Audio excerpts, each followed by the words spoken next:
नमस्कार. संविधान न्यूजमध्ये आपले स्वागत आहे. 5 वर्षापूर्वी अतिवृष्टीत बाधित शेतकऱ्यांचे बांधावर गेले होते बाळराजे आणि माजी आमदार माने. काम करणाऱ्यांना डावलल्याची मोहोळ मतदारसंघातील जनतेला वाटते खंत.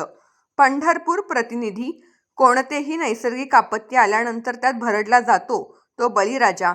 या बाधित बळीराजाला आपत्ती काळात धीर देण्याचे काम राजकीय पुढाऱ्यांनी करून त्यांना आर्थिक स्वरूपात भरपाई मिळण्यासाठी शासन स्तरावर प्रयत्न करणे आवश्यक असते.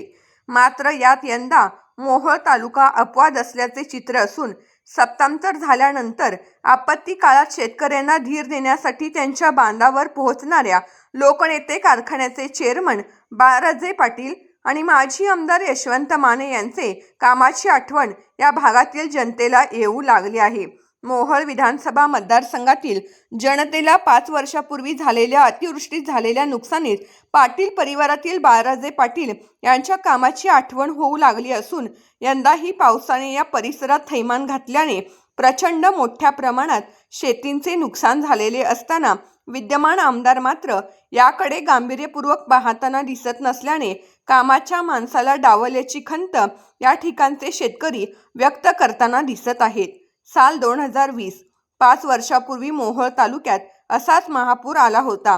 तेव्हा कर्तव्यदक्ष माजी आमदार यशवंत तात्या माने आणि युवक नेते बाळराजे राजनजी पाटील यांनी स्वतः तालुक्यात पुराच्या ठिकाणी अधिकाऱ्यांना सोबत घेऊन पंचनामे करत नुकसानग्रस्त शेतकऱ्यांना धीर देण्याचं काम केलं होतं.